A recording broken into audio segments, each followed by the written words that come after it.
जी cafe आज के lecture का आगाज करते हैं। Lecture number 62। आज के लेक्चर में हम चैप्टर 5 का लास्ट कंसेप्ट डिस्कस करेंगे और उसके बाद चैप्टर 6 का first concept learning objective 1। Chapter 5 में हमने स्टडी किया acceptance and continuous procedures. Chapter 5 का थीम बेसिकली ये था कि किसी भी क्लाइंट को एक्सेप्ट करने से पहले हमें किन चीज़ों का ध्यान रखना चाहिए। ठीक है, इनमें ISAs कोई गाइडेंस हमें प्रोवाइड करते हैं और कुछ guidance code of ethics provide करते हैं। कोड ऑफ एथिक्स वाली गाइडेंस ज़्यादा अहम है और वो है भी निस्बतन ज़्यादा डिटेल में। इसमें हमने स्टडी किया और हमने ये देखा कि कोड ऑफ एथिक्स हमें बताता है कि अगर आप बगैर किसी ड्यू वेरिफिकेशन के किसी ऑडिट क्लाइंट को एक्सेप्ट कर लेते हैं तो इसमें दो तरह के थ्रेट अराइज हो सकते हैं। एक थ्रेट टू कॉम्पिटेंस, दूसरा threat to integrity. Threat to competence का मतलब यह है कि हो सकता है हमारे पास sufficient resources, sufficient knowledge, time ना हो कि हम उस क्लाइंट का ऑडिट कर सके, उस पर एविडेंस ऑब्टेन कर सके। और थ्रेट टू इंटेग्रिटी का मतलब यह है कि हो सकता है जिस क्लाइंट को हमने एक्सेप्ट किया है बगैर चेकिंग किए कर लें तो उसमें इंटेग्रिटी ना हो, वो इलीगल इमोरल एक्टिविटीज में इन्वॉल्व हो। फिर हमने स्टडी किया कि किन फैक्टर्स को सामने रख के इन थ्रेट्स को वैल्यूएट करेंगे कि ये जो थ्रेट है, वैल्यूएशन का मतलब ये होता है कि ये थ्रेट कितना सिग्निफिकेंट है, हाईली सिग्निफिकेंट है कि लो सिग्निफिकेंट है कि मॉडरेट। फैक्टर्स हमेशा ये चीज बता रहे होते हैं। किसी भी थ्रेट को वैल्यूएट करने के लिए जो फैक्टर्स होते हैं वो क्या बता रहे होते हैं कि ये थ्रेट हाईली सिग्निफिकेंट है कि इसकी सिग्निफिकेंस लो है। तो हमने फिर फैक्टर्स को स्टडी किया। फिर फैक्टर्स थ्रेट को वैल्यूएट करने के बाद सेफगार्ड। सेफगार्ड का मतलब क्या होता है? सेफगार्ड वो कोर्स ऑफ एक्शन जो आपको इस सिचुएशन में परफॉर्म करने चाहिए ताकि थ्रेट को खत्म किया जा सके या रिड्यूस किया जा सके। वैसे तो ये एक छोटा सा कंसेप्ट है हमारा एक्सेप्टेंस स्टेज पे कोड ऑफ एथिक्स का, लेकिन असल में ये हमें कोड ऑफ एथिक्स किस तरीके से स्ट्रक्चर्ड है उसके बारे में गाइड करता है। चैप्टर 7 में हम डिटेल में कोड ऑफ एथिक्स स्टडी करेंगे, लेकिन अभी ये इस कंसेप्ट से, चैप्टर 5 के इस कंसेप्ट से आपको ये समझ आना चाहिए कि कोड ऑफ एथिक्स कैसे स्ट्रक्चर्ड है। कोड ऑफ एथिक्स बहुत सी सिचुएशन को डिस्कस करता होगा। एक सिचुएशन तो हमने एट टाइम ऑफ एक्सेप्टेंस पढ़ ली ना, लेकिन ऑडिट में इसके अलावा भी और भी बहुत सी सिचुएशंस होंगी ड्यूरिंग ऑडिट जो हम फेस करते होंगे। तो बाकी का कोड ऑफ एथिक्स ऐसी सिचुएशन को डील कर रहा होगा जो एक्सेप्टेंस के बाद वाली हैं। वो सिचुएशन ज्यादा हैं, लेकिन हर सिचुएशन में तरीकाकार कोड ऑफ एथिक्स का यही होगा जो हमने चैप्टर 5 में सीखा है। क्या तरीकाकार होगा? किसी भी सिचुएशन को हेडिंग दे के वो हमें बता रहा होगा इस सिचुएशन में कौन सा थ्रेट क्रिएट होता है, आपने इन थ्रेट को कैसे वैल्यूएट करना है, कौन से फैक्टर, और फिर आपका कोर्स ऑफ एक्शन क्या होना चाहिए। जब कभी आपके जहन में कोड ऑफ एथिक्स आ जाए, आपके जहन में एक ट्रायंगल बन जाए। ट्रायंगल क्या बन जाए? Threat, factors, safeguard. Threat, factor, safeguard. जब कभी जहन में कोड ऑफ एथिक्स आए, आपके जहन में तीन चीजें क्या आनी चाहिए? Threat, factors, safeguards. ये कंसेप्ट आप समझ गए ना? Threat, factor, safe. एक्सेप्टेंस वाला तो है समझ गए होंगे, आपने रटा लगा लिया होगा, लेकिन ये थ्रेट का मतलब क्या है, फैक्टर्स टू वैल्यूएट का मतलब क्या है, सेफगार्ड्स का मतलब क्या है, ये समझ गया कि नहीं? क्योंकि ये नॉलेज कोड ऑफ एथिक्स में बड़ा काम आएगा हमारे। क्लियर? अच्छा, फिर इसके बाद एक छोटा सा कंसेप्ट था, वो कंसेप्ट अभी डिस्कस करते हैं, लेकिन होम असाइनमेंट के वॉल्यूम 1 के क्वेश्चन, वॉल्यूम 2 के क्वेश्चन आज की क्लास में भी डिस्कस नहीं करा। उसमें एक बड़ा क्वेश्चन है, उसकी डिस्कशन मैं आपको लिंक के साथ शेयर कर दूंगा, यूट्यूब में अपलोड करके उसकी डिस्कशन वो शेयर कर दूंगा। बाकी आप देख लीजिएगा, अगर किसी क्वेश्चन में इसके अलावा जो शेयर करूंगा ना लिंक, इसके अलावा अगर किसी केस स्टडी में प्रॉब्लम हुई तो वो आप फिर कल के लेक्चर में पूछ लीजिएगा। उम्मीद है कि प्रॉब्लम होगी नहीं। ठीक है, उम्मीद है कि प्रॉब्लम हो, जब डिस्कशन सुनेंगे तो उसमें आपको बड़े वाला क्वेश्चन तो वैसे ही क्लियर हो जाएगा। वो शायद वॉल्यूम 2 का क्वेश्चन 2 है, 4 है जो सबसे बड़ा है, लेकिन बहरहाल चले, नहीं 2 भी बड़ा है, वो डिस्कशन 2 वाली है। तो 4 वाली फिर अगर आप कहेंगे तो मैं आपके साथ वो डिस्कस कर दूंगा। अच्छा, लेकिन वॉल्यूम 1 के क्वेश्चन हम साथ साथ आपको पता कर रहे होते हैं। वॉल्यूम 1 में what is the purpose of professional etiquette. ये प्रोफेशनल एटिकेट लेटर क्या होता है?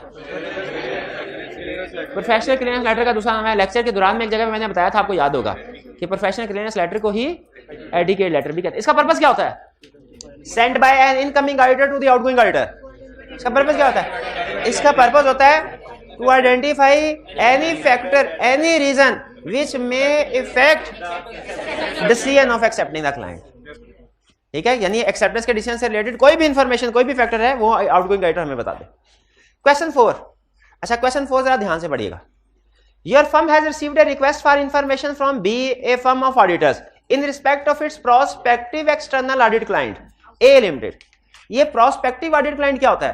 प्रोस्पेक्टिव का मतलब है expected audit client A limited. A is currently audited by your firm, but after discovering that A's manufacturing process includes unethical labor practices in its overseas supply chain, your firm decided not to seek reappointment.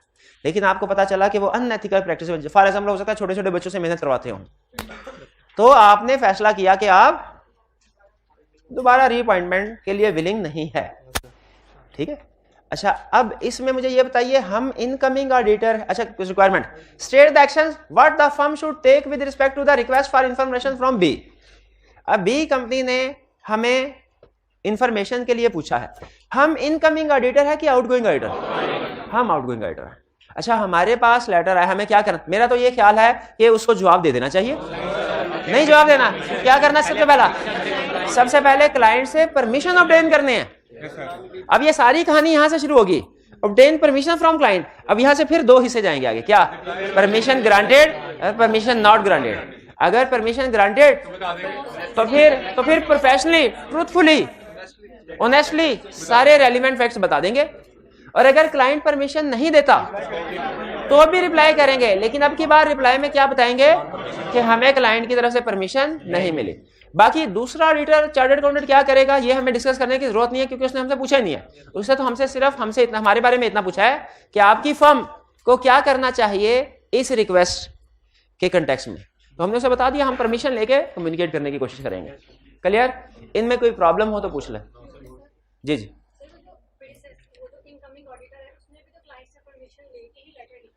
हाँ जी, बिल्कुल बिल्कुल जी, बिल्कुल ऐसे ही. अच्छा, इनका question ये है कि जब इनकमिंग ऑडिटर ने inquiry letter, clearance letter send करने से पहले क्लाइंट से परमिशन ले ली होगी, तो फिर आउटगोइंग ऑडिटर के लिए क्यों जरूरी है कि वो जवाब देने से पहले वो भी परमिशन दे? इसलिए कि देखिए, पहली चीज ये कोड ऑफ एथिक्स दोनों पे अप्लाई होता है. कोड ऑफ एथिक्स दोनों पे अप्लाई होता है, इसलिए दोनों को अलग-अलग अपनी कंप्लायंस को इंश्योर करने के लिए कॉन्फिडेंशियलिटी इंफॉर्मेशन एक्वायर करने या डिस्क्लोज करने के लिए परमिशन की जरूरत है. ये ज़हन में रखिएगा, परमिशन की जरूरत है दोनों को. इसीलिए दोनों इंफॉर्मेशन ऑब्टेन करते हैं, क्योंकि उनकी अलग कंप्लायंस है, उसके ऊपर अलग कोड ऑफ एथिक्स है और उसके ऊपर अलग कोड ऑफ एथिक्स अप्लाई होता है. ठीक है. और समटाइम ऐसा भी होता है कि क्लाइंट क्या करता है, इधर से इनकमिंग ऑडिटर के साथ अच्छे ताल्लुकात होते हैं ना, उसको कहता है सर हम हाजिर, आप जो मर्जी इंफॉर्मेशन कम्युनिकेट करें, मसला ही कोई नहीं है, आपका हक है. और दूसरी तरफ से आउटगोइंग ऑडिटर के साथ ताल्लुकात खराब होते हैं, कहते हैं खबरदार अगर कोई भी इंफॉर्मेशन डिस्क्लोज की. तो दोनों याद रखे, फर्म्स ने अलग-अलग कोड ऑफ एथिक्स दोनों पे अप्लाई होता है, और दोनों ने अलग-अलग अपने जो कॉन्फिडेंशियलिटी की रिक्वायरमेंट्स है उनको इंश्योर करना है. इसलिए ये ज़हन में रखें. बल्कि एक आपको दो असूल बता रहा हूं, इस क्वेश्चन को सामने रखें. एक ये कि कॉन्फिडेंशियलिटी प्रिंसिपल जो होता है ना, ये ना सिर्फ ये कि एग्जिस्टिंग क्लाइंट पे अप्लाई होता है, बल्कि पास्ट वाले क्लाइंट पे भी अप्लाई होता है. वरना देखिए, आउटगोइंग ऑडिटर तो चला गया, क्या उसको स्टिल कॉन्फिडेंशियलिटी रिक्वायरमेंट्स या कोड ऑफ एथिक्स की रिक्वायरमेंट्स को अप्लाई करने की बिल्कुल जरूरत है. ठीक है. तो इसलिए उसकी कंप्लायंस रखते हुए करेंगे. अच्छा, दूसरा कंसेप्ट जो है वो कुछ हमारे सिलेबस में, कुछ हमारे सिलेबस में नहीं है, लेकिन आपके साथ शेयर कर रहा हूं. आपको पता है फाइनेंशियल स्टेटमेंट्स में कंपैरेटिव्स होते हैं, पिछले साल की फिगर्स, और इस साल का ऑडिटर फाइनेंशियल स्टेटमेंट्स पे ओपिनियन एक्सप्रेस करना है. क्या पिछले साल की कंपैरेटिव्स की फिगर इस साल के ऑडिटर, अगर ऑडिटर चेंज हो चुका है, उसको वेरीफाई करनी चाहिए? नहीं करनी चाहिए. हालांकि अगर आप देखें ना, तो IAS 1 शायद ये कहता है कि ये फाइनेंशियल स्टेटमेंट का हिस्सा होते हैं, लेकिन चूंकि ये करंट ऑडिटर की रिस्पांसिबिलिटी नहीं है, इसलिए इस केस में ऑडिटर खास तौर पे अदर मैटर पैराग्राफ में ये बात लिखता है कि भाई पिछले साल की फिगर मैंने ऑडिट नहीं की, वो किसी और ने की है, और उसने ये ओपिनियन दिया था, क्योंकि पिछले साल के कंपैरेटिव्स को वेरीफाई करना इस साल की ऑडिटर की रिस्पांसिबिलिटी नहीं है. लेकिन ऑडिटिंग स्टैंडर्ड एक जगह पे कहते हैं, लेकिन ऑडिटर की जिम्मेदारी है कि वो पिछले साल का क्लोजिंग स्टॉक वेरीफाई करे. हाँ, इस वजह से नहीं कि वो पिछले साल की फिगर है, इस साल का ओपनिंग है, इस साल की. उन्होंने कहा कि ऑडिटर के ऊपर ना, करंट ऑडिटर के ऊपर पिछले साल की कोई भी फिगर वेरीफाई करना लाजिम नहीं है, लेकिन इस साल की हर फिगर वेरीफाई करना लाजिम है. तो अगर कोई फिगर पिछले साल का क्लोजिंग और इस साल का ओपनिंग है, तो वो इस साल के ऑडिटर वेरीफाई करनी है, बिल्कुल करनी है। अच्छा अब यहाँ पे यही क्वेश्चन है, आपको पता है जो पुरानी फर्म है उसके ऊपर भी ऑडिटिंग स्टैंडर्ड अप्लाई होते हैं, आउटगोइंग वाले, इनकमिंग के ऊपर भी ऑडिटिंग स्टैंडर्ड अप्लाई होते हैं। क्या इनकमिंग वाले ये एज्यूम कर सकती है कि ये तो क्लोजिंग जो इस साल का ओपनिंग है ना, जिससे इस साल की कॉस्ट ऑफ सेल्स बन रही है, इस साल का ये तो पिछले साल का क्लोजिंग था, उसने वेरीफाई कर लिया होगा, अब मुझे दोबारा वेरीफाई करने की क्या जरूरत है? नहीं कर सकती। क्यों नहीं कर सकती? ये क्यों नहीं सोच सकती, ये संशय क्यों नहीं ले सकती?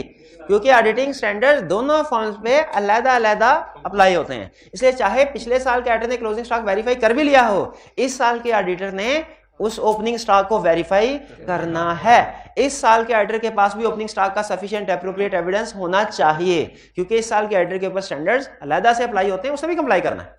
तो जैसा आपके वाले क्वेश्चन कि वो दोनों पे अप्लाई होते हैं ना, दोनों ने क्लाइंट से परमिशन ली, हालांकि एक परमिशन ले चुका था, उसी तरह ऑडिटिंग स्टैंडर्ड का भी यही रूल है कि दोनों फर्म्स के ऊपर ऑडिटिंग स्टैंडर्ड अप्लाई। एक अगर एविडेंस ले भी चुका ना ऑडिटर पिछले साल में, तो दूसरे ऑडिटर की फाइनेंशियल स्टेटमेंट, इस साल की फाइनेंशियल स्टेटमेंट अगर उस मैटर की वजह से इफेक्ट हो रही है, तो नए ऑडिटर ने उसको भी चेक करना है, वेरीफाई करना है, लाजिम है। तो प्रैक्टिकली इस तरह आप ये सोच लें कि हो सकता है कि इन्वेंट्री 2 दफा ऑडिट हो रही हो, तो बिल्कुल 2 दफा ऑडिट हो रही होगी, एक दफा पिछले साल के ऑडिट के हिस्से के तौर पे, एक दफा इस साल के ऑडिट के हिस्से के तौर पे। क्लियर हो गया जी? नहीं, हम साल के एंड पे आएंगे, लेकिन हम ओपनिंग स्टॉक तो हमने फाइनेंशियल स्टेटमेंट सारी वेरीफाई करनी है, उसमें जनवरी के महीने के ट्रांजैक्शन का वेरीफाई करना है, तो उसमें ओपनिंग स्टॉक को भी तो वेरीफाई करना है। एक एक करके एक एक करके हाँ, इस तरह तो बैलेंस शीट की तकरीबन सारी ही फिगर्स हमारी इस साल की फाइनेंशियल स्टेटमेंट को अफेक्ट कर रही होंगी। थ्योरेटिकली यस कर रही, तो आपने वेरीफाई करना, वेरीफाई करना, सबको करना है ना मसला। लेकिन ये दिखने में जितना बड़ा मसला लग रहा है, प्रैक्टिस में उतना बड़ा मसला नहीं है।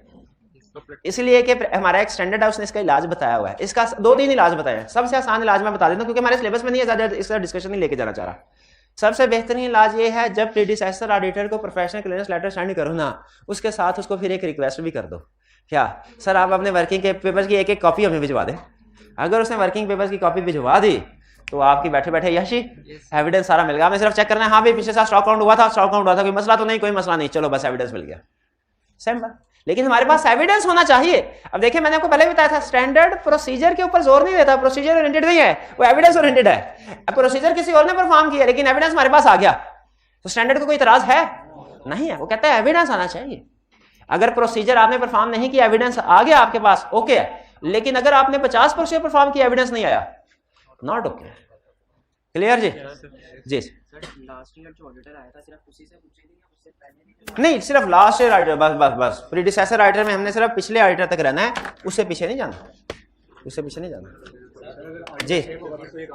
हाँ, अगर ऑडिटर सेम होगा तो फिर ये काम करने की जरूरत ही नहीं है। क्यों जरूरत नहीं है? तो सारा एविडेंस उसी के पास होगा, वो खुद ही।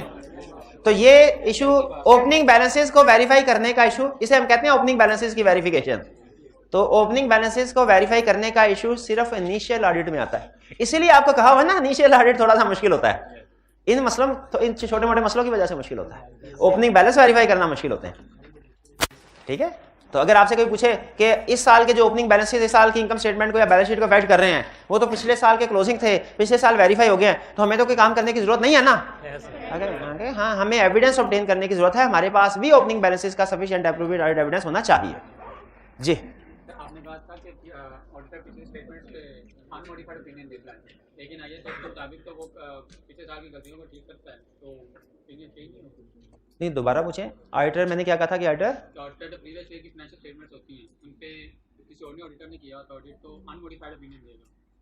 नहीं, ये तो मैंने नहीं कहा। मैंने ये ऐसी, ये भाई इनका कहना ये है कि मैंने ये कहा है कि ऑडिटर पिछले साल की फाइनेंशियल स्टेटमेंट्स पे जो किसी और ने ऑडिट किया कंपैरेटिव, उस पे अनमॉडिफाइड ओपिनियन देता है। नहीं, मैंने ये कहा है कि उस पे कोई भी ओपिनियन नहीं देता, वो इसकी जिम्मेदारी में शामिल नहीं है, वो अदर मैटर में बता देता है कि पिछले साल की फिगर्स किसी और ने कंपैरेटिव किसी और ने ऑडिट की हैं और उसने ये ओपिनियन दिया है, और हम पिछले साल की फिगर्स को चेक नहीं करते।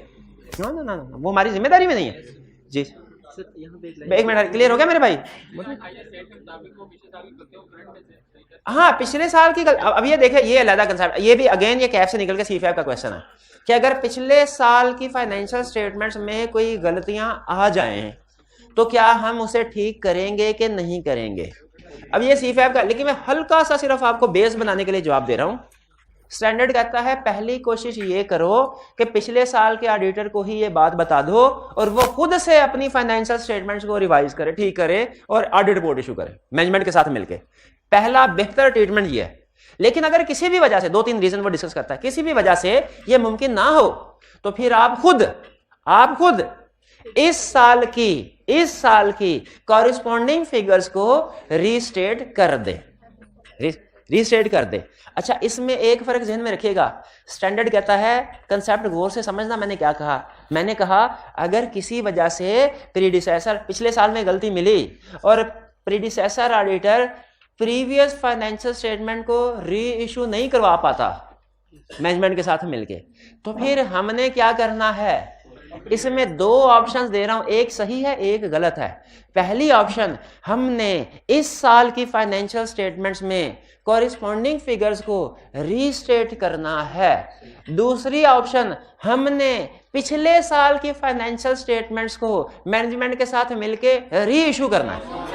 दूसरी वाली ऑप्शन गलत है, दूसरी वाली ऑप्शन, पहली वाली ऑप्शन सही है। अच्छा, कोई स्टूडेंट बता सकता है दूसरी वाली ऑप्शन क्यों गलत है और किस सिचुएशन में ये सही होती? शाबाश।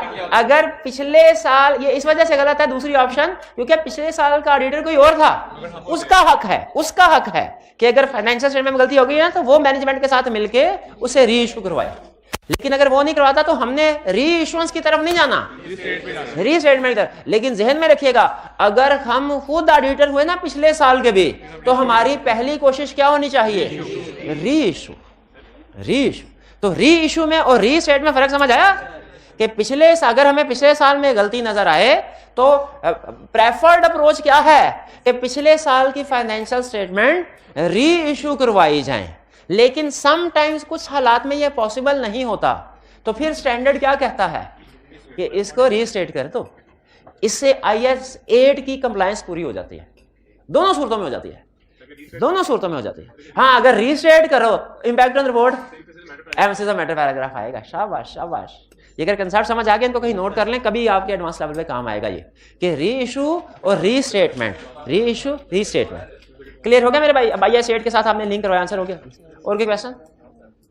चलिए अब हम चलते हैं अपने कंसेप्ट के। अच्छा जी सर, यहाँ पे लिखा हुआ है कि ना incoming auditor should not accept the engagement, तो 2 केसेस में नहीं करना, लोगों से कुछ कमीशन नहीं मिली है। जी बिल्कुल। सर, ये इतना बड़ा काम है, क्या फायदा? अच्छा, क्वेश्चन इनका ये है कि सर कोड ऑफ एथिक्स में ये लिखा हुआ है कि अगर इनकमिंग ऑडिटर को प्रोफेशनल क्लीयरेंस लेटर सेंड करने की इजाजत ना मिले तो उसने एंगेजमेंट एक्सेप्ट नहीं करनी।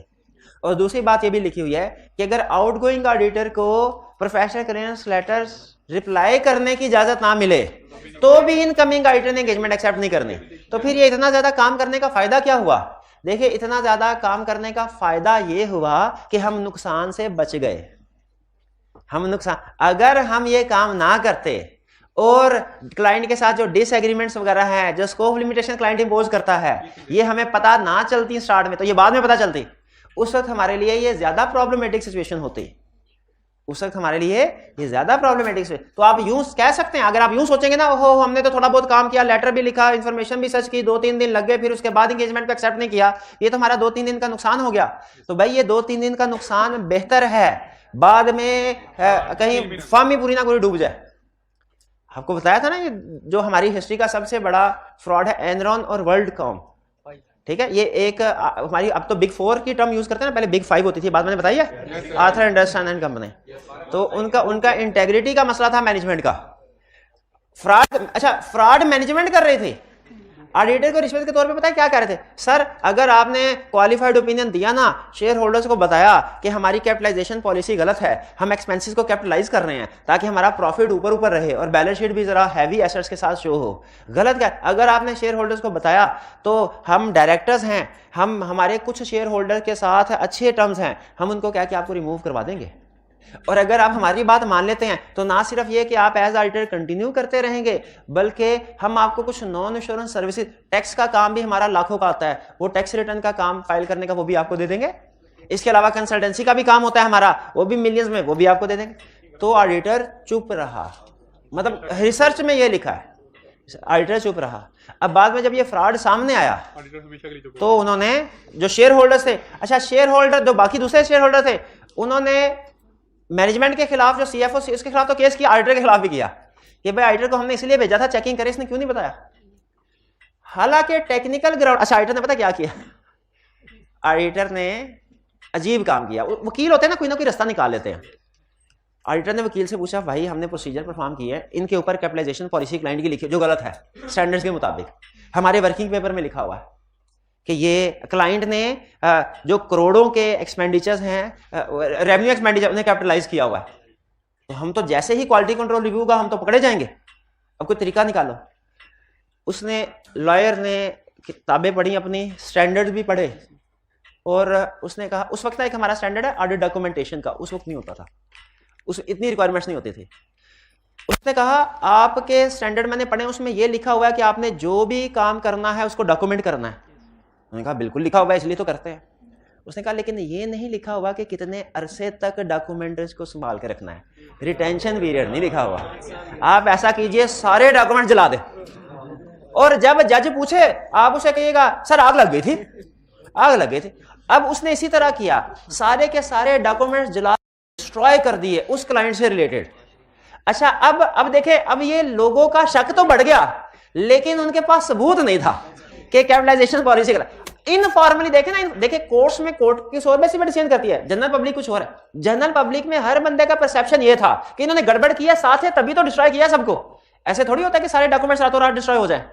लेकिन कोर्ट में चूंकि सबूत नहीं था, कोर्ट ने उनको बरी कर दिया।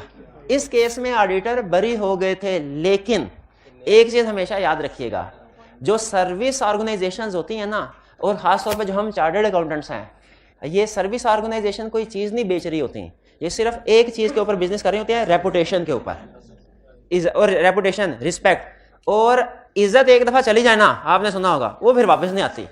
तो उस आथन बिग 5 में से फर्म थी बिग 5, और लीगल केस भी क्लीन चिट मिल गई थी उनको, लेकिन मार्केट में रेपुटेशन इतनी इफेक्ट हुई उनकी कि कोई भी कंपनी उनसे अपना ऑडिट कराने के लिए तैयार नहीं थी।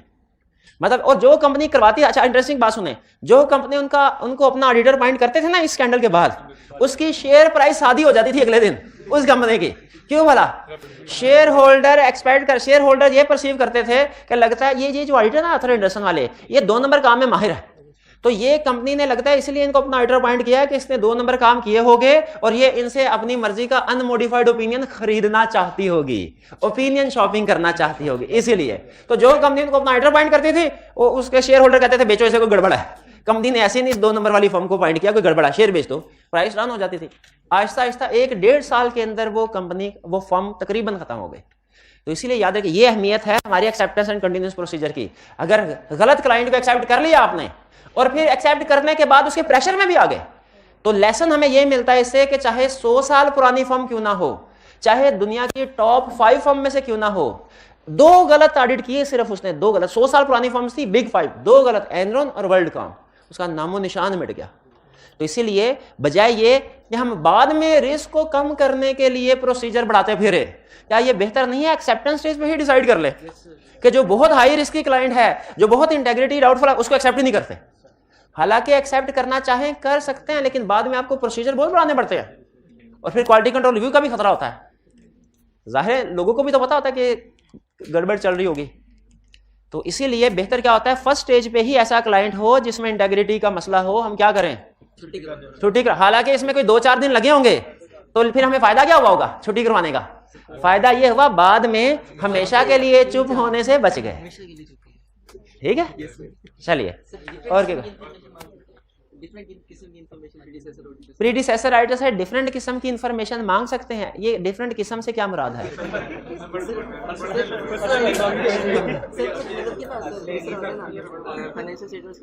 हाँ मांग सकते हैं। अच्छा बिल्कुल, उससे आप एक्सेप्टेंस से रिलेटेड इंफॉर्मेशन भी मांग सकते हैं, उससे आप किसी भी एरिया के जो उसने प्रोसीजर परफॉर्म किए हुए हैं उससे रिलेटेड इंफॉर्मेशन भी मांग सकते हैं। ये कहना चाहिए, बिल्कुल ठीक है। उससे रिलेटेड पार्टी के बारे में भी शाबाश इंफॉर्मेशन मांग सकते हैं, बिल्कुल। ओवरड्यू फीस भी पूछो, वो एक्सेप्टेंस में ही आ जाएगी। ये बताएंगे क्लाइंट को कि हम ये सारी इंफॉर्मेशन। और जी बिल्कुल, क्लाइंट को देखें, क्लाइंट को ना एक दफा इजाजत लेनी होती है, जैसे हमने इंटरनल ऑडिटर में भी ये पढ़ा था, क्लाइंट से एक दफा इजाजत लेनी होती है, सर हम इंटरनल ऑडिटर को यूज कर लें, यूजिंग दी वर्क के लिए या डायरेक्ट असिस्टेंस के लिए। एक दफा क्लाइंट इजाजत दे देना, उसके बाद बार बार क्लाइंट को ये बताने की जरूरत नहीं होती कि हम आज उसे ये काम करवाएंगे, आज उसे ये काम करवाएंगे, नहीं। एक दफा क्लाइंट से परमिशन ले लेते हैं हम कि सर प्रेडिसेसर ऑर्डर को कम्युनिकेट करना है हमने, आपको कोई इतराज तो नहीं है। जब ये कह दें फिर उसके बाद आप उससे जितनी दफा मर्जी कम्युनिकेशन करें, जो मर्जी इंफॉर्मेशन निकलवाएं, बार बार इजाजत लेने की जरूरत नहीं होती। चलिए नेक्स्ट कंसेप्ट है हमारा अजीब सा कंसेप्ट। असल में रीजनल कोड ऑफ एथिक्स में ना इसकी हेडिंग कुछ हो रहा है, इस कंसेप्ट की आईकैप की बुक में हेडिंग कुछ हो रहा है। आईकैप की बुक की जो हेडिंग है थोड़ा सा ट्रिकी है, वो समझ में नहीं आता। वो अकाउंटेंट्स को, चार्टर्ड अकाउंटेंट को समझ आ जाता है, स्टूडेंट्स को समझ। आईकैप की बुक में हेडिंग है work complementary or additional to existing chartered accountant. क्या हेडिंग आईकैप की बुक में? Work complementary or additional to existing chartered accountant. और कोड ऑफ एथिक्स में हेडिंग है सेकंड ओपिनियन। सेकंड ओपिनियन क्या कंसेप्ट क्या है? कंसेप्ट ये है कि हम ऑडिटर हैं, कंपनी का ऑडिट कर रहे हैं, उसने अपनी इन्वेंट्री की वैल्यूएशन लाइफो बेसिस के ऊपर शो करवाई है। हमने कहा ये तो मिस स्टेटमेंट है, इफेक्ट मटेरियल है, हम तो क्वालिफाइड ओपिनियन देंगे। क्लाइंट कहता है नहीं, ये तो हमने जब स्टैंडर्ड पढ़े थे उस वक्त तो इजाजत होती थी इसकी, तो 25 साल पहले। मैं कहा भाई अभी इजाजत नहीं है। मैंने कहा नहीं, मुझे लग रहा है आप झूठ बोल रहे हैं। मैं ऐसा करता हूं कि मार्केट में किसी और चार्टर्ड अकाउंटेंट से पूछ लेता हूं कि इस सिचुएशन में क्या होना चाहिए। अगर कभी डिसएग्रीमेंट हो ना ऑडिटर और क्लाइंट के दरमियान में, तो समटाइम क्लाइंट ये कहता है, समटाइम तो क्लाइंट पक्का हो जाता है ना कि मैंने हिलना ही नहीं अपने पॉइंट ऑफ व्यू से। हम कहते हैं भाई हम ठीक है, क्वालिफाइड ओपिनियन देते हैं। समटाइम क्लाइंट ये कहता है अच्छा मैं किसी और चार्टर्ड अकाउंटेंट से पूछ लेता हूं। अब ये जो किसी और चार्टर्ड अकाउंटेंट से पूछना है ना, ये अलहदा से इंगेजमेंट है। अभी तो आपको इजाजत नहीं, आप मेरे से जितने मर्जी क्वेश्चन पूछ ले। यही अगर मेरी फर्म होती और आप किसी कंपनी में काम कर रहे होते तो एक एक क्वेश्चन के बदले में आप बिलिंग, मैं आपको बिल भेज रहा होता और आप मुझे पेमेंट कर रहे होते, और मैं आपसे कहता कि भाई हर चीज का रिकॉर्ड होगा, आपने क्वेश्चन भी रिटर्न फॉर्म में भेजना है, मेरा आंसर भी प्रॉपर रिटर्न। प्रैक्टिस में तो ऐसे ही काम होता है, चेक भी रिटर्न फॉर्म में। हाँ जी बिल्कुल सही। तो ये याद रखें, ये एक अलहदा से वर्क है, अलहदा से जॉब है, अलहदा से। इसीलिए इसे कहा गया work in addition to existing chartered accountant. Existing chartered accountant के अलावा कोई काम करवाना, या कंप्लीमेंट्री का भी मतलब यही है, फर्दर मजीद काम करवाना। लेकिन ये मजीद काम या एडिशनल वर्क उस चार्टर्ड अकाउंटेंट से नहीं करवाया जा रहा जो ऑडिट कर रहा है, ये किसी दूसरे से। अच्छा अब इसमें मसला क्या है? कोड ऑफ एथिक्स कहता है इसमें थ्रेट क्या होता है? इसमें थ्रेट ये होता है कि जब ये क्लाइंट उस तीसरे चार्टर्ड अकाउंटेंट के पास जाएगा ना मशवरा लेने के लिए उसके पास, तो रिस्क है कि ये कंप्लीट इंफॉर्मेशन नहीं देगा। क्योंकि आपको पता है जब भी कोई किसी दो बंदों की लड़ाई हो, वो किसी तीसरे के पास जाते हैं, तो जो बंदा जाता है वो सारी बातें बताता है, अपना भी कसूर बताता है। वो सिर्फ ये कहता है देखो मेरा जो सर इसने फाड़ दिया, और वो जो उसके बाजू टांगे तोड़ के आया है उसके बारे में नहीं बताएगा। तो उसी तरीके से अब डिसएग्रीमेंट हुआ ना, तो वो जो क्लाइंट गया एडिशनल चार्टर्ड अकाउंटेंट के पास, वो कंप्लीट इंफॉर्मेशन हो सकता है उसको ना दे, और वो चार्टर्ड अकाउंटेंट ऐसा ओपिनियन दे दे इनसफिशिएंट इंफॉर्मेशन के ऊपर जो गलत है, ऐसा मशवरा दे। इसीलिए ये जो प्रोविजन है ना वर्क कंप्लीमेंट्री और additional to existing chartered accountant, ये बेसिकली उस चार्टर्ड अकाउंटेंट के लिए है। ये हमें सामने रख के नहीं बनाई प्रोविजन, ये उस चार्टर्ड अकाउंटेंट को सामने रख के बनाई है कि उसके पास जब क्लाइंट आए और उससे कहे कि मेरा और मेरे ऑडिटर का इस बात पे डिसएग्रीमेंट है, आप बताइए, आप भी पढ़े लिखे हैं, आपने भी स्टैंडर्ड पढ़े हैं, क्या किताबों में वाकई ऐसा लिखा हुआ है कि इस सिचुएशन में ये होगा? तो उस ऑडिटर को चाहिए पहले सिचुएशन को पूरा समझ ले, सिचुएशन है क्या, ठीक है। तो इसीलिए स्टैंडर्ड ये कहता है ये है वर्क कंप्लीमेंट्री और additional to existing chartered accountant. ये बात समझ आ गई? जिसे in short code of ethics ने क्या कहा? Second opinion. कि कोई डिसएग्रीमेंट है, क्लाइंट सेकंड ओपिनियन देने के लिए या किसी के पास। थर्ड क्या होगा इसमें? प्रोफेशनल कॉम्पिटेंस एडवोकेट, कि हो सकता है वो additional chartered accountant competent advice ना दे सके, प्रोफेशनल एडवाइस ना दे सके। क्यों ना दे सके? क्योंकि उसके पास पूरी इंफॉर्मेशन नहीं है।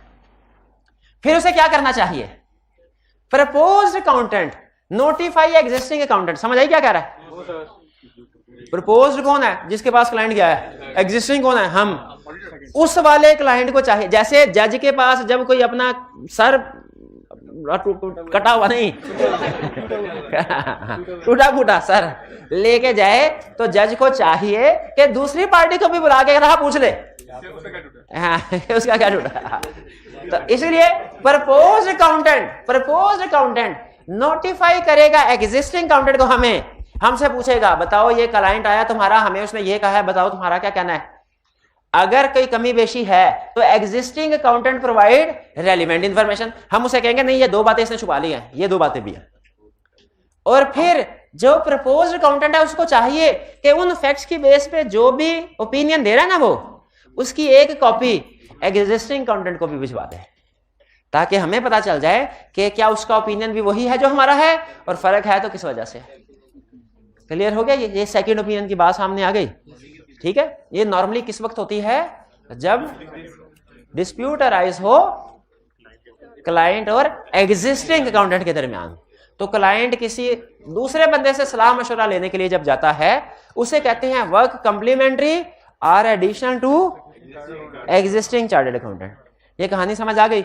अब अगर एग्जाम में कभी सेकंड ओपिनियन का वर्ड यूज करे किसी केस में, या work complementary addition to existing chartered accountant का वर्ड यूज करे, आपके समझ में ये सिचुएशन समझ आ जाएगी। डिसएग्रीमेंट है और क्लाइंट दूसरे के पास, बस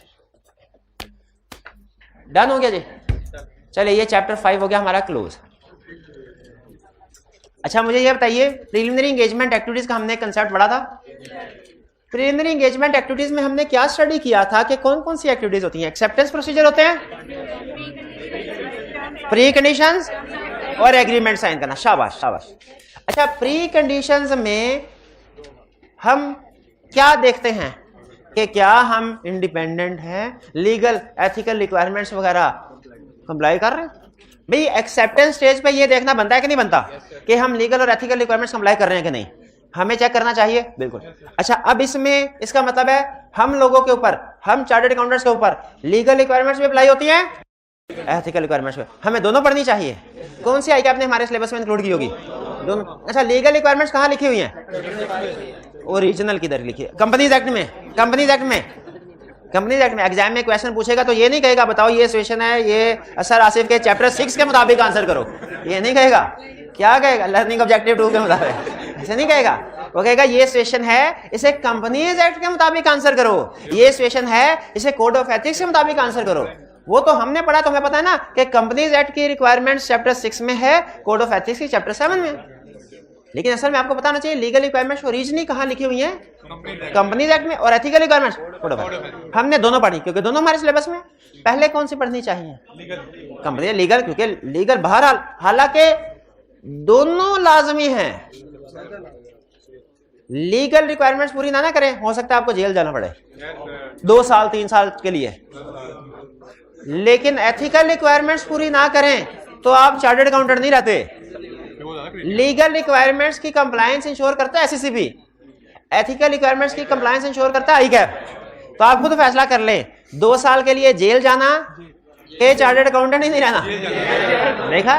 तो एथिकल रिक्वायरमेंट्स को भी इजी ना लें, ये ना समझे कि लीगल रिक्वायरमेंट पूरी करना लाजमी, एथिकल रिक्वायरमेंट्स एथिकल है, एथिक्स हो चाहे करो चाहे ना करो। ना ना ना ना ना ना, हमारे एथिक्स जो हैं ये लाजमी है, लाजमी है। अच्छा आगे चलते हैं। आप लीगल रिक्वायरमेंट्स में आपने, अच्छा इधर लीगल रिक्वायरमेंट्स है, उधर एथिकल रिक्वायरमेंट्स हैं, दोनों को कंप्लाई करना है। एग्जाम में अगर क्वेश्चन आया, कुछ सिचुएशन ऐसी है जो दोनों में कॉमन है, जो कंपनीज एक्ट में भी डिस्कस हुई है, कोड ऑफ एथिक्स में भी। एग्जाम में अगर क्वेश्चन आया तो किसके मुताबिक डिस्कस करना? ना दोनों के मुताबिक नहीं, रिक्वायरमेंट के मुताबिक। रिक्वायरमेंट में कहा कंपनीज एक्ट के मुताबिक और कोड ऑफ एथिक्स भी रगड़ देंगे उधर। अच्छा भाई, रिक्वायरमेंट जो लिखी हुई है उसके मुताबिक।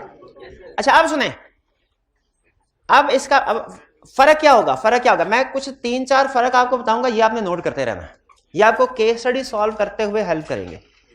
पहला फर्क, जो लीगल रिक्वायरमेंट्स हैं ये सिर्फ पार्टनर्स पे अप्लाई होती हैं। लीगल रिक्वायरमेंट सिर्फ पार्टनर्स पे अप्लाई होती हैं, लेकिन एथिकल रिक्वायरमेंट्स सारी फर्म पे अप्लाई होती हैं, सारी फर्म पे अप्लाई होती हैं। सारी फर्म से क्या मुराद है? सारी फर्म से मुराद पार्टनर भी है, मैनेजर भी है, और आप जैसे ट्रेनी स्टूडेंट्स भी हैं। इसका मतलब है, हालांकि अच्छा कोड ऑफ एथिक्स की अजीब बात है, जब आप ओरिजिनल कोड ऑफ एथिक्स कभी पढ़ेंगे ना, उसके ऊपर लिखा होगा code of ethics for chartered accountants, और उसके अंदर पता है क्या लिखा होगा? ये स्टूडेंट पे भी अप्लाई होता है, ये है स्टूडेंट पे भी अप्लाई। ये थोड़ी है हम ऑडिट करने के लिए जाएं, मुझे कॉन्फिडेंशियल इंफॉर्मेशन मिले, मैं तो साइलेंट रहूं और ट्रेनी स्टूडेंट मस्जिदों में ऐलान करता रहे। ये ऐसे तो भाई उसको भी तो साइलेंट रहना चाहिए। इसका मतलब है कॉन्फिडेंशियलिटी प्रिंसिपल सिर्फ पार्टनर पे नहीं, सब पे अप्लाई, यानी कोड ऑफ एथिक्स भी सब पे अप्लाई, सारी टीम के ऊपर, लेकिन लीगल रिक्वायरमेंट सिर्फ पार्टनर पे अप्लाई। ये एक फर्क ध्यान में रखें। बाकी मैं आहिस्ता आहिस्ता केस स्टडी जैसे जैसे आती जाएंगे आपके साथ शेयर करता रहूंगा। अच्छा, ये बात चैप्टर 5 के एंड पे ना लिखे, चैप्टर 6 के शुरू में लिखे। हाँ जी, अब हम स्टडी करने जा रहे हैं legal compliance with legal requirements. इस चैप्टर में हम क्या सीखेंगे? इस चैप्टर में सीखेंगे ऑडिटर्स के ऊपर लीगल रिक्वायरमेंट्स कौन कौन सी अप्लाई होती हैं, और वो हमसे डिफरेंट सिचुएशंस में पूछेगा, बताओ इसमें किसी रिक्वायरमेंट की वायलेशन तो नहीं हो रही, और डेफिनेटली हो रही होगी।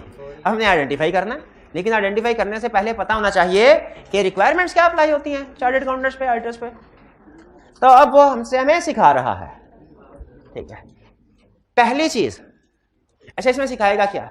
इसमें सिखाएगा ऑडिटर को किसने अपॉइंट करना है, अपॉइंटमेंट कौन करेगा, कब करेगा, कैसे करेगा, किसको करेगा।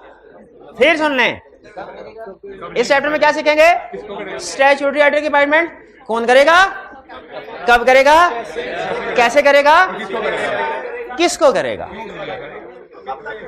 कितने में करेगा, ये नहीं है, कौन करेगा और कब करेगा। ये डिस्कस हुआ है लर्निंग ऑब्जेक्टिव 1 में, ये डिस्कस हुआ है authority for appointment and removal of statutory auditor. पहली हेडिंग क्या है चैप्टर की? Authority for appointment and removal of statutory auditor. इसमें हम क्या सीखेंगे कि ऑडिटर की स्टैट्यूटरी ऑडिटर की अपॉइंटमेंट कौन करेगा, कब करेगा। फिर इसके बाद अगली हेडिंग क्या है learning objective? Procedure for appointment, कैसे करेगा, कैसे करेगा, नहीं क्यों करेगा, नहीं क्यों तो करेगा, लॉ ने कह दिया तो करेगा, भाई ने कह दिया करने का तो करने का, लॉ ने कह दिया करने का तो करने का, फिर दोबारा से पढ़ाना पड़ेगा, भूल गया मैं। ये चैप्टर हमें क्या सिखा रहा है कि स्टैट्यूटरी ऑडिटर की अपॉइंटमेंट कौन करेगा, कब करेगा, कैसे करेगा, किसको करेगा, किसको। अब सुने, कौन करेगा और कैसे कब करेगा, यह है learning objective 1, authority for appointment and removal of statutory auditor. और लर्निंग ऑब्जेक्टिव 2 क्या है? Legal procedure. लीगल प्रोसीजर में हम सीखेंगे कैसे करेगा, कैसे करेगा। और फिर इसके बाद क्या है? Rights and duties. ये छोटा सा कंसेप्ट है। हाँ, क्वालिफिकेशन एंड डिसक्वालिफिकेशन किसको करेगा और किसको नहीं करना चाहिए। जो क्वालिफाइड है उसकी अपॉइंटमेंट होनी चाहिए, और जो डिसक्वालिफाइड है उसकी अपॉइंटमेंट नहीं होनी चाहिए। और सुन ले, एग्जाम में सबसे ज्यादा क्वेश्चन आपके ICAP की क्वेश्चन बैंक में इस चैप्टर में से सबसे ज्यादा क्वेश्चन क्वालिफिकेशन डिसक्वालिफिकेशन के है, इसको करना है। लेकिन रीसेंट ट्रेंड पिछले अगर 3-4 अटेम्प्ट्स के क्वेश्चन उठा के देखे तो रीसेंट ट्रेंड जो है वो इसके ऊपर है, यानी कौन करेगा, कब करेगा और कैसे करेगा, यानी रीसेंट फोकस उसका लर्निंग ऑब्जेक्टिव 1 और 2 पे है। लेकिन पास्ट में और ICAP के क्वेश्चन बैंक में जो ज्यादातर क्वेश्चन है लर्निंग ऑब्जेक्टिव 4, लेकिन आपको पता है वो पूछ किसी में भी सकता है, तो इसलिए हमने सारे ध्यान से, ये इसलिए क्योंकि ज्यादा चांसेस यही हैं कि रिसेंट ट्रेंड को अगर फॉलो करता है तो वो लर्निंग ऑब्जेक्टिव 1 या 2 में से क्वेश्चन उठाएगा। लेकिन कहीं, क्योंकि आपको पता है ज्यादातर प्रैक्टिस है किसकी, लर्निंग ऑब्जेक्टिव 4 की, ICAP के क्वेश्चन बैंक में भी और पास्ट पेपर में ऑन दी होल। तो अभी हम स्टार्ट करते हैं। ये आपको ओवरऑल थीम बता दिया चैप्टर का कि क्या सीखने जा रहे हैं। अभी हम सीखने जा रहे हैं, ये दिल्ली स्टैंडर्ड टाइम कौन बता रहा है? अभी कहाँ टाइम हुआ, और अभी 15 मिनट पूरे बाकी पड़े।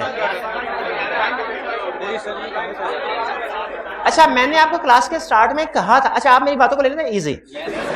मैंने स्टार्ट में कहा था मेरा टाइम जाया ना करे, असाइनमेंट आराम से सामने रखा करें। जिस स्टूडेंट के पास जाता हूँ कहता ठहरे सर मैं अभी बैग से निकालता टाइम मैंने आपको उस वक्त कह दिया था भाई देखिए जो नियत करके वो पढ़ाना है, वरना फिर अगस्त में जाना पड़ेगा। आप शायद अगस्त में आने के लिए तैयार होंगे, मैं तैयार नहीं हूँ, मैं हरगिज तैयार नहीं हूँ। इसीलिए जो मैं प्लान करके वो तो पढ़ा के जाना है, चाहे 11 क्यों ना बचे। आइंदा भी अगर आप इसी तरह असाइनमेंट लेट चेक करवाया करेंगे ना, जब कह देता हूँ असाइनमेंट सामने रखें तो सबको असाइनमेंट सामने रखने चाहिए। पास सर अभी देख रहा हूँ, अभी निकालता हूँ, दिल तो करता है एक मिनट गर्दन उड़ा दूं।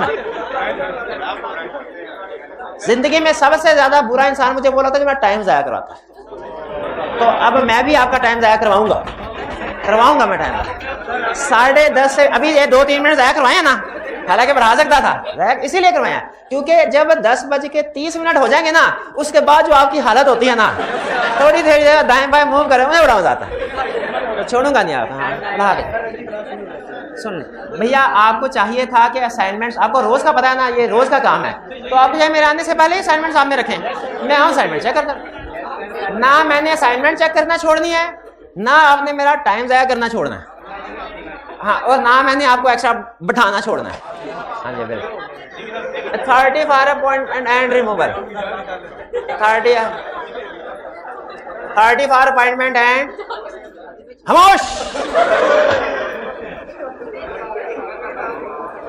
30। अच्छा, पहली चीज हमें क्या सिखा रहा है? पहली चीज ये सिखा रहा है कि ऑडिट करवाना किसके लिए रिक्वायर्ड। अच्छा, ये गौर से सुन ले, इसको बाज़ औक़ात आप मिसअंडरस्टैंड कर लेते हैं एक दूसरी रिक्वायरमेंट के साथ।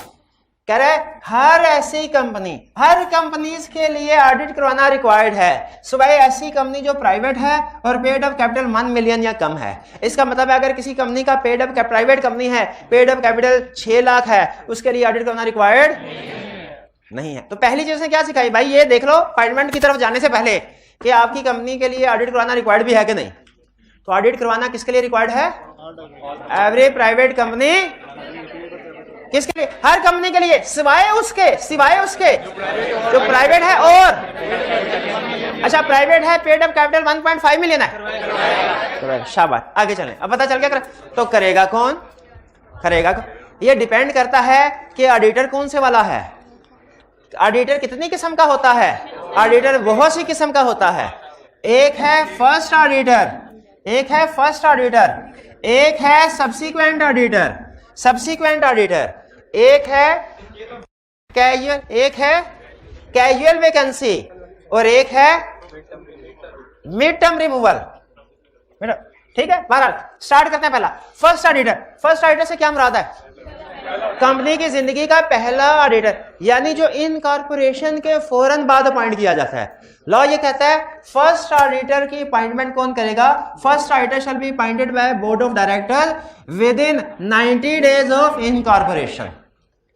First auditor will be appointed by board of directors within incorporation.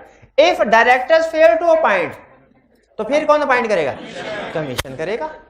Commission करेगा। अब सुनिए, एग्जाम में क्वेश्चन आया, who shall appoint first auditor?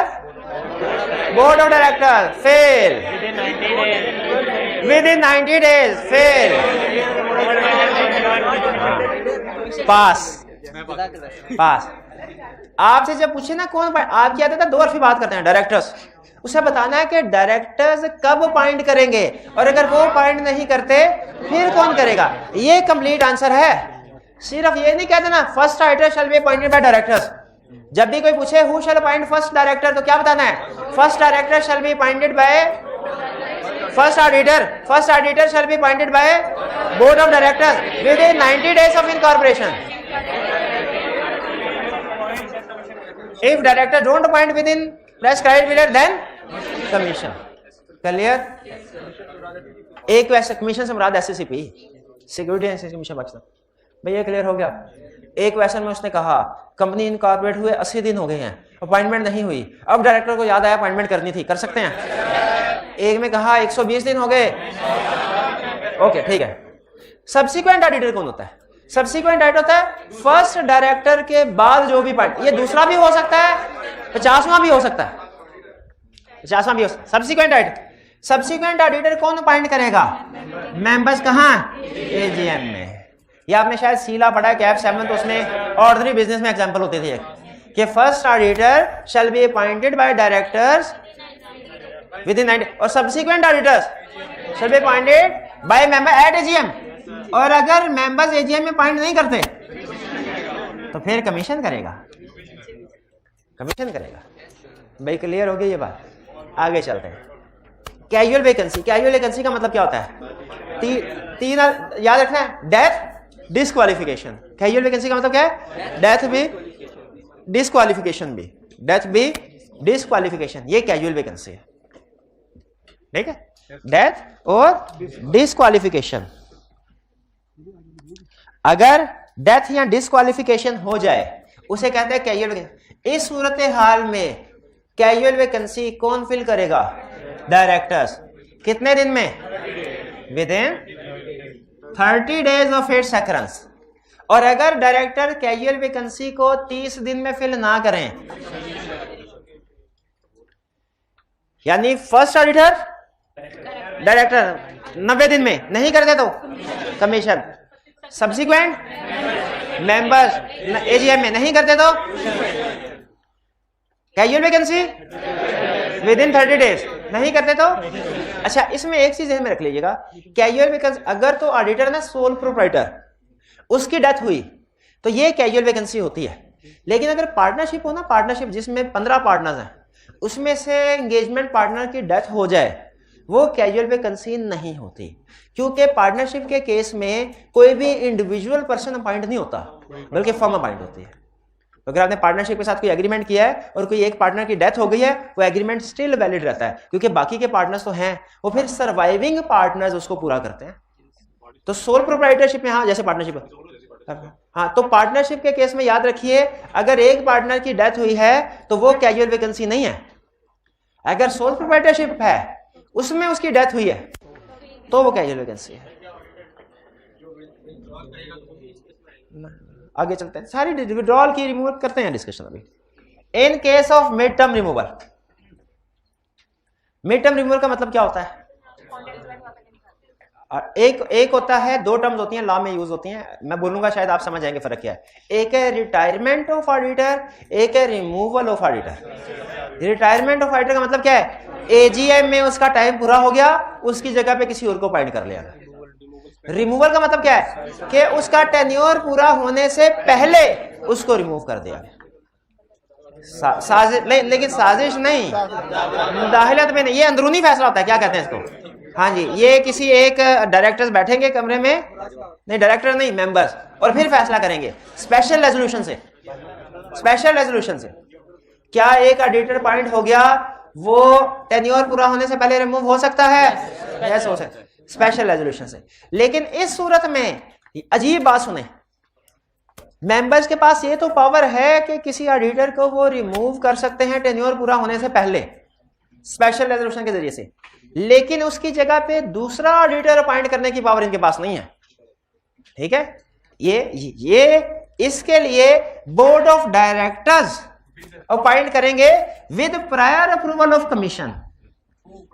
आप विद प्रायर अप्रूवल आप बता सकते हैं कि इस अपॉइंटमेंट के केस में कमीशन की प्रायर अप्रूवल क्यों जरूरी है भला? ताकि कमीशन देख ले रिमूवल जस्टिफाइड, और इसकी जगह पे जो दूसरा ऑडिटर है वो इंडिपेंडेंट है। क्योंकि ये जो शेयर होल्डर्स को पावर दी गई है ना कि आप स्पेशल रेजोल्यूशन के जरिए से एग्जिस्टिंग ऑडिटर को रिमूव कर सकते हैं, पहले इनके पास ये पावर भी होती थी कि नया अपॉइंट भी कर सकते हैं। तो ये करते थे ओपिनियन शॉपिंग। ओपिनियन शॉपिंग का मतलब क्या? अपनी मर्जी का ओपिनियन खरीदना। ये मार्केट में जाते थे और कहते थे हमारा पुराना ऑडिटर है, उसको रिमूव कर दिया है, हमारी बात नहीं मान रहा था। आप में से बताइए कौन ऐसा ऑडिटर, सारे ऑडिटर बैठे हैं, बताइए आप में से कौन ऐसा जो हमारी बात मानने को तैयार है? इसने कहा मैं तैयार हूं। हमने कहा आज तुम्हें अपॉइंट कर देते। इस प्रैक्टिस को डिस्करेज करने के लिए कमीशन ने कहा कि जब आप रिमूव किया करेंगे ना, तो उसके बाद जो अगला ऑडिटर अपॉइंट होगा वो मेरे से अप्रूवल लेके आ, मैं चेक करूंगा अप्रूवल देने से पहले क्या ये दूसरा ऑडिटर इंडिपेंडेंट है, सही है, ये आपने इसको खरीदा तो नहीं कहीं। तो ये इसीलिए मिड टर्म रिमूवल के केस में प्रायर अप्रूवल रिक्वायर्ड है। क्लियर? अभी तक हमने 4 पढ़े केसेस। फर्स्ट ऑडिटर की appointment, subsequent, casual vacancy, mid term removal. If disqualified person is appointed. अच्छा, जैसे मैंने बताया कि इसी चैप्टर में एक ये भी क्राइटेरिया लिखा हुआ है, क्वालिफाइड और डिसक्वालिफाइड, कि किसको करना चाहिए अपॉइंट, किसको नहीं। अगर कंपनी किसी ऐसे पर्सन को ऑडिटर अपॉइंट कर दे जो कि डिसक्वालिफाइड है, तो फिर क्या होगा? वो अपॉइंटमेंट होगी वॉइड। अगर आपने लॉ पढ़ा है तो टर्म से वाकिफ होंगे, वॉइड एब इनिशियो। पहले दिन से ही वाइड।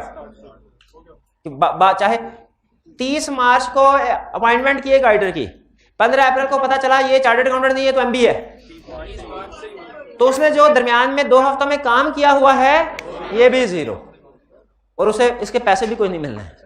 Appointment wide.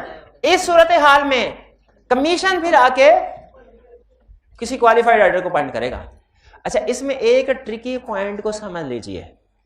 एक सिचुएशन है कि अपॉइंटमेंट के वक्त ही वो पर्सन डिसक्वालिफाइड था और उस डिसक्वालिफाइड पर्सन को अपॉइंट किया गया, वो ये कंसेप्ट है।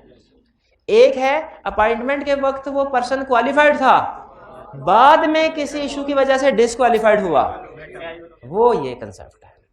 दोनों में फर्क है भाई, फर्क ज़हन में रखेंगे। यानी एक है डिसक्वालिफाइड पर्सन को ही पॉइंट किया, एक है पॉइंट सही बंदे को किया, वो बाद में डिसक्वालिफाइड हो गया। दोनों कंसेप्ट डिफरेंट है।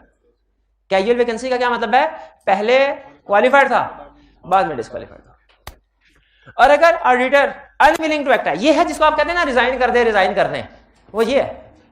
अगर ऑडिटर अनविलिंग टू एक्ट है, अच्छा रिजाइन और विड्रॉल दोनों का 100% सेम मीनिंग है।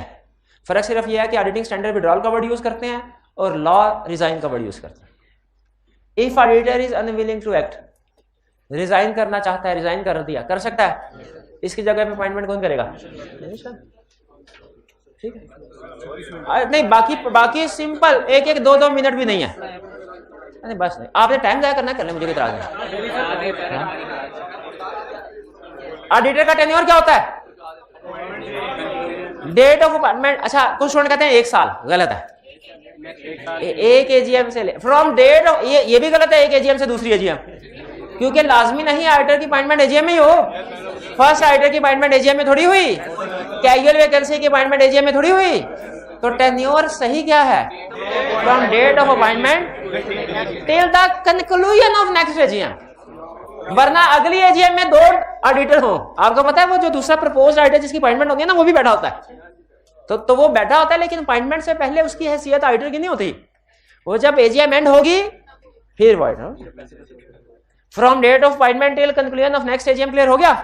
1 ईयर कभी नहीं लिखना।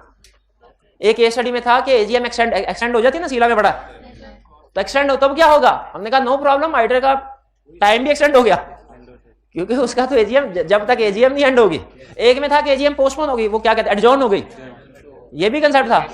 तो अब क्या, अब बताइए एडजॉर्नमेंट में कौन ऑडिटर है? वही है बात, क्योंकि एजीएम का कंक्लूजन नहीं हुआ। लॉ ने वर्ड लिखा है conclusion of AGM. Removal of auditor हो सकती है, एक है एजीएम पे, बेसिकली रिटायरमेंट का नाम दिया जाता है, और एक है रिमूवल एजीएम से पहले, ये मिड टर्म रिमूवल है। क्लियर? रिटायरमेंट और मिड टर्म रिमूवल में फर्क समझ आ गया? रिटायरमेंट के केस में अगले ऑडिटर की अपॉइंटमेंट कौन करता है? कमीशन नहीं है, ये चीज मेंबर्स करेंगे। और मिड टर्म रिमूवल में board of directors with prior approval of commission. Remuneration कौन डिसाइड करेगा? जो अपॉइंट करेगा। यानी अगर डायरेक्टर ने अपॉइंट किया तो डायरेक्टर, अगर मेंबर ने अपॉइंट किया तो कमीशन ने। प्रैक्टिकली लेकिन ये होता है, मेंबर, आपने डेलीगेशन अथॉरिटी का कंसेप्ट पढ़ा हुआ है। प्रैक्टिकली मेंबर्स अपॉइंट कर देते हैं ऑडिटर को, लेकिन फिर कहते हैं जो हमारी रिम्यूनरेशन डिसाइड करने वाली अथॉरिटी है ना, वो हमने डायरेक्टर को डेलीगेट कर दी। फिर उनके बिहाफ पे डायरेक्टर निगोशिएशन कर रहे होते हैं, लेकिन ये डेलीगेट अथॉरिटी करेंगे तो फिर डायरेक्टर निगोशिएशन कर सकेंगे, वरना नहीं, वरना मेंबर्स ही डिसाइड करेंगे रिम्यूनरेशन क्या होगा। साइन कौन करेगा ऑडिट रिपोर्ट पे? साइन होंगे फर्म नेम्स। अच्छा, आपको पता है ऑडिटिंग स्टैंडर्ड क्या कहते थे? ऑडिटिंग स्टैंडर्ड ये कहते थे रिपोर्ट साइन हो सकती है इंडिविजुअल पर्सनल नेम से भी, फर्म के नेम से भी, और दोनों से भी। पाकिस्तान में रिक्वायरमेंट क्या है? रिपोर्ट साइन होगी फर्म के नाम से, पर्सनल से नहीं, फर्म के नाम से, लेकिन पर्सनल नेम लिखा जाएगा। साइन करना और है, नाम लिखना और है, दोनों में फर्क है। दोनों में चेक बुक के ऊपर नाम लिखा होता है आपका, साइन नहीं होते, साइन नहीं होते। तो ऑडिट रिपोर्ट के ऊपर साइन कौन करेगा? अच्छा, आप टेक्निकली सुनिए लीगल वर्डिंग। ऑडिट रिपोर्ट पे साइन करेगा एक पार्टनर इन फर्म नेम और नीचे अपना नाम लिखेगा। भाई लाइन समझ आई? अगर एक फर्म में उसके 20 पार्टनर हैं, एक पार्टनर है मिस्टर हसन, उसने ऑडिट किया है, फर्म का नाम है Abdali and company chartered accountants, तो साइन कौन करेगा? अब्दाली हसन करेगा। हसन है इन दिन, हाँ, यानी हसन साइन करेगा ना, जब साइन करेगा तो वो लिखेगा Abdali and company chartered account, ऐसे इसी तरह के साइन होते हैं। अब्दाली एंड कंपनी करेगा पार्टनर, मैनेजर नहीं क्यों करेगा? अगर कोई मैनेजर साइन करने लगेगा उसे एक लगाएंगे, करेगा पार्टनर किस नाम से? फर्म के नाम से, और नीचे अपना नाम लिख देगा। Engagement partner of this audit was mister Hasan, मी नहीं, मिस्टर हसन, मिस्टर हसन, मी पता नहीं कौन मी करी है। भाई क्लियर हुआ? ये फर्म का नाम भी ना, नहीं सॉरी, फर्म के साइन भी ना, नाम भी क्लियर। अब आपकी होम असाइनमेंट सुन लें, और अगर आप चाहते हैं कि कल भी इसी तरह आप 10 मिनट एक्स्ट्रा बैठें तो नो प्रॉब्लम, आप असाइनमेंट अपने बैग में रखिएगा, जब मैं आपसे पूछूं निकाल लीजिएगा। आज का लेक्चर यहाँ पे खत्म करते हैं हम। अल्लाह हाफ़िज़।